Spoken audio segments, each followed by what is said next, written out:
Hey everyone, it's JoJo and welcome to another Beyblade Burst Turbo unboxing and review. And in my second poll of which dual pack you'd like to see me unbox first, the number one voted was Fafnir F4 and Rudr R4. And I'm kind of glad because I do want to unbox this one first, but I did want to listen to you guys and see what you also wanted.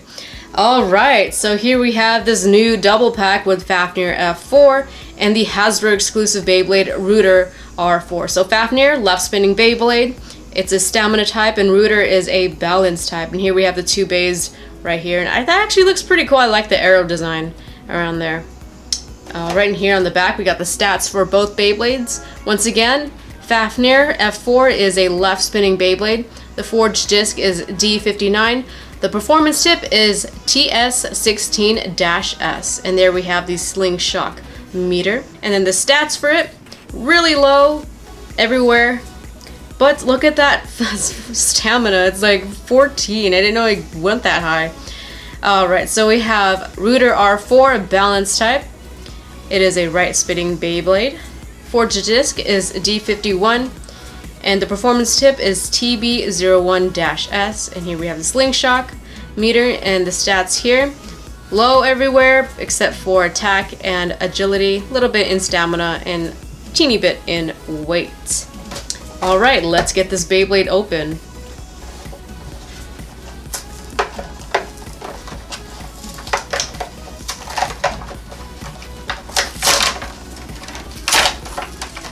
First, let's take a look at the Hasbro exclusive Beyblade Rudr R4, the energy layer right here. I really like the color scheme. Yellow, blue, silver on top, a little bit of red. We can see the face here in the middle. We got some flames kind of going around it as well. And I kind of wish that they painted those a little bit, just so you could see a little bit, just a little bit more. But we do have these really cool arrows going all the way around it, and they are painted, so it really brings that out. Not really big points, but there are many of them. Pretty small too. Here's the underside, pretty empty all around. Also the code if you'd like to scan that if you don't have that already. Yeah, not really much to say about this. Pretty thin. Like for some reason I think a lot of the Hasbro exclusive Beyblades, they kind of have like a generic like design to them, except for a few. Like Dolahan I really like, and Cyclops as well. But for the most part, I think a lot of the Hasbro exclusive Beyblades are more for aesthetic rather than practicality. But we'll see how this performs. And speaking of tiny sharp edges, we have 12 as the disc. Yeah, so in WBO tournament formats, it's required to use a frame with this just because this can damage the opposing Beyblade. It's really sharp. And then the SlingShock performance tip. This is basically a fusion tip. I've seen this before. You just turn it and then turn it again. Now it's in SlingShock mode.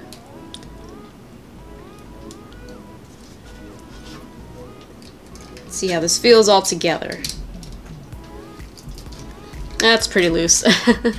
And really quick, let's see how much that weighs. 31.73, pretty light. And finally we have Fafnir F4. Here is the energy layer. Fafnir is a left spinning Beyblade, and typically it does have rubber on it, but the Hasbro version does not have any rubber. So these blue parts are supposed to be the spin stealing rubber parts, but it's just plastic. There's even like ridges here. You can hear it, it's just plastic. But I do gotta say that the spring on this is much stronger than the Takara Tomy version. So instead of spin stealing, I think this might be actually pretty good for attack.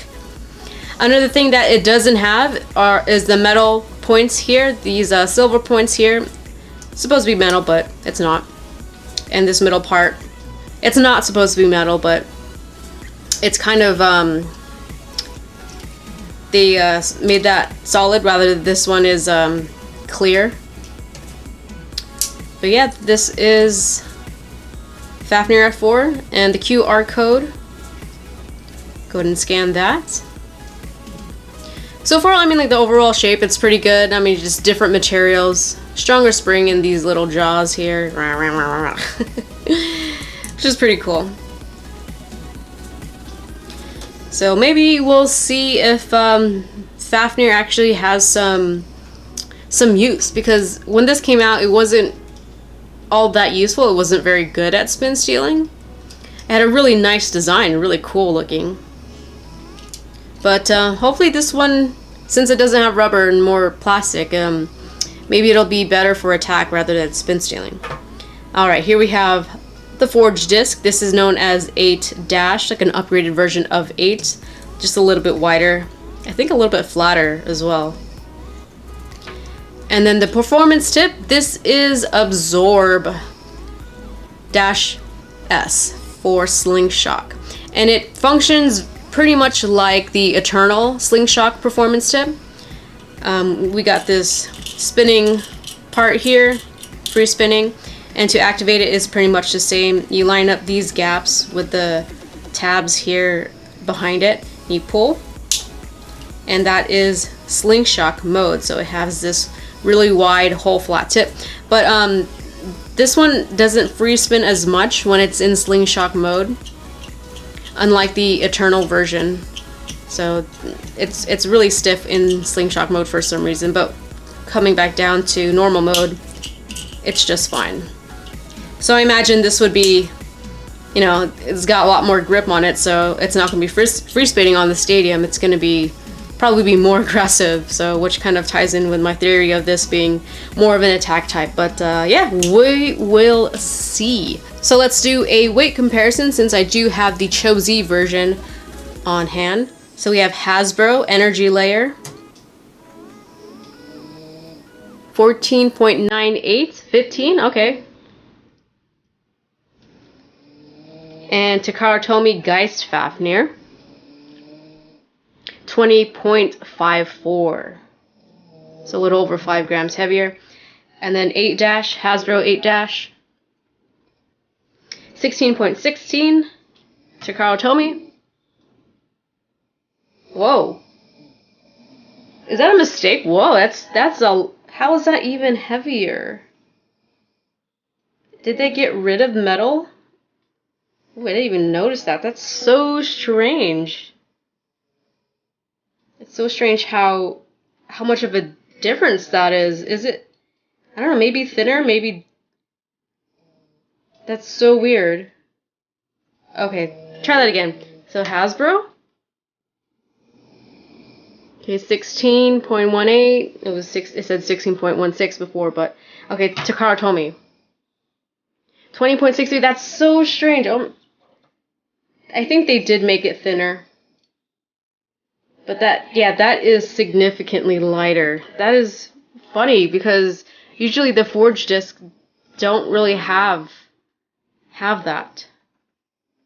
They're pretty much the same when it comes to, you know, both brands. I'm just trying to find like a mold difference. I don't think there is any. I think it's just lighter material or thinner. It's so weird. Anyway, let's move on. Alright, so we have Hasbro Performance Tip, 6.59, and then Takara Tomy Absorb, 6.87. It's kind of around the same. Altogether, Hasbro, 37.81, Takara Tomy, 48.11. Test battle time. Let's start off with Fafnir F4 in normal mode. 3, 2, 1, let it.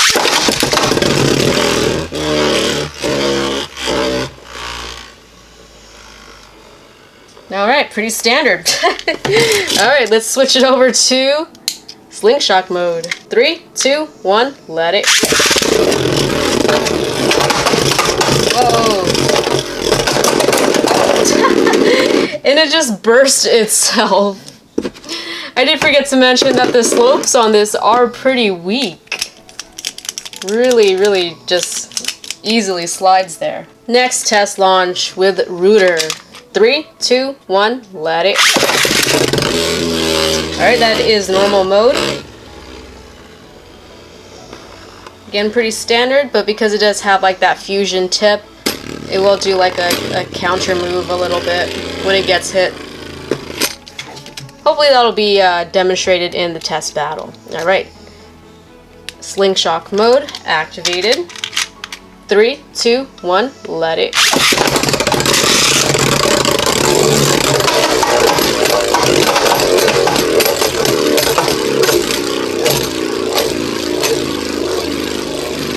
Yeah, pretty aggressive, but it doesn't seem like it has a lot of power behind it because of how light this Beyblade is.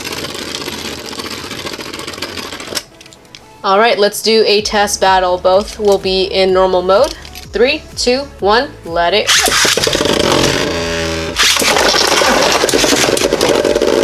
Easily bursted. Let's do that again. 3, 2, 1, let it.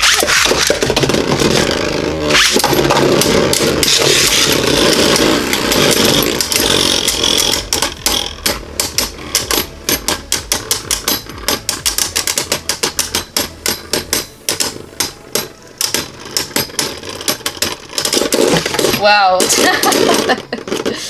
Ooh, maybe Fafnir F4 will not be so great as an attack player. In our last test battle, both will be in SlingShock mode. 3, 2, 1, let it.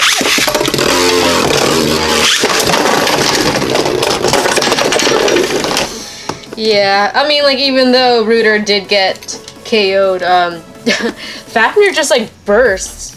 Even if it just hits the wall, it's so weak.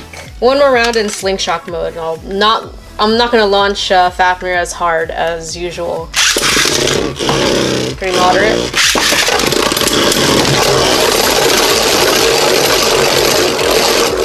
Alright, we got a stall, but I have a feeling Fafnir is still going to burst.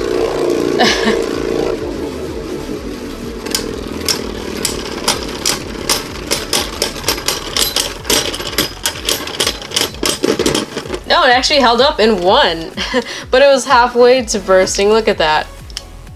Alright, so I think that's where I'm going to end this video. I don't recommend the Fafnir Beyblade.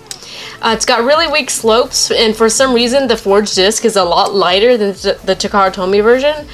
4 grams is really significant. I mean, I'll let 1, maybe even 2 grams pass, but 4, that's pretty bad. I think the material might be made out of a lighter metal rather than the mold difference where it's like emptied or filled in certain places. And I don't know if this is pretty much performs the same as the Eternal one. Maybe it's a different height, but even in SlingShock mode, it's the free spinning part is not even really that free spinning, so I don't know if you even like that. It's a cool looking bay, it's just really disappointing, just not really useful even, and it's kind of sad because Fafnir is such a iconic Beyblade. I would recommend getting it if you are a collector of the Hasbro exclusive Beyblades. Really the only thing you'll be getting out of this dual pack is this, because it's exclusive, but I'm pretty sure it's going to be sold as a booster in the future, as some other ones have been sold as. So yeah, I have to pass on this one. I was really disappointed, and a lot of people were saying I was going to be disappointed because not because of the rubber. I mean, yeah, I am disappointed, but just like overall it's just pretty bad. Like the disc is just, that's what I was like, oh, what happened? Why was this made out of a different metal? Why is this so much lighter? Again, just really sad because there are people who only play with Hasbro, and if their parts don't match up to Takara Tomy, especially the disc, which is like, you know, hard. Like, how hard is it to replicate the Takara Tomy disc? I mean, just go in the other direction, just use a different material for it. Just, I don't know, just just pass up on this. No, I wouldn't recommend it. Anyway, let me know what you think if you have this dual pack. Let me know in the comment section below.